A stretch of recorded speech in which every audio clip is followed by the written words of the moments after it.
নতুন বছরে ভিড় টানছে দীঘার জগন্নাথ মন্দির। সেখানে বহু মানুষের সমাগম হয়েছে। প্রায় লক্ষাধিক মানুষের ভিড় জমেছে দীঘার জগন্নাথ মন্দিরে। বছর শুরুতেই দীঘায় একেবারে উপচে পড়া ভিড়। সৈকত থেকে জগন্নাথ মন্দির তিল ধারণের জায়গা নেই। লক্ষাধিক পর্যটক ভিড় জমিয়েছেন বছর শুরুর আনন্দ লুটে নিতে। কি জানাচ্ছেন পর্যটকেরা, শোনাবো আপনাদের। আজ শুভ নববর্ষ, আপনাদের সকলকে অভিনন্দন জানাই।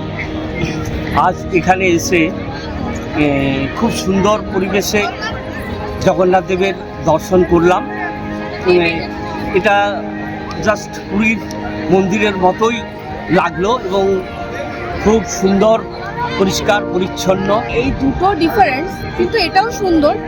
ওটা তো মানে যুগ যুগ ধরে আমরা দেখে এসেছি, কোনোটার সাথে কোনোটা তো মিল হয় না, কিন্তু যাই হোক তো এটাও করেছে, এটাও খুব সুন্দর, আমাদের খুব ভালো লেগেছে। তার জন্য এখানে আজকে আসা, ফার্স্ট জার্নিটা ভালোভাবে যাতে সবার খুব ভালো কাটে সেটাই চাই আমরা। তো আজকে আমরা সব পরিবারে এসেছি, আমার হাজবেন্ড, আমার মেয়েকে নিয়ে আমরা এসেছি পুরী জগন্নাথ মন্দির। কলকাতা। কি নাম? তানভি সরকার। মন্দির কেমন দেখলে? ভালো। ঠাকুর দেখেছো? হ্যাঁ। প্রসাদ খেয়েছো? না। এই নতুন বছরে এলে ঠাকুরের কাছে কি প্রার্থনা করলে? ঠাকুর বিদ্যা বুদ্ধি দাও, আর এটুকুই? সবাইকে ভালো রেখো। বিকাল পর্যন্ত প্রায় 1 লাখের থেকে বেশি লোক আজকের দিন দর্শন করবেন।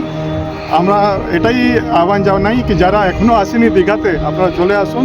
এখানে সব রকম ব্যবস্থা আছে, ভগবানের দর্শন করবেন, ভগবানের এখানে ভেতরে প্রসাদ গ্রহণ করারও ব্যবস্থা করা হয়েছে।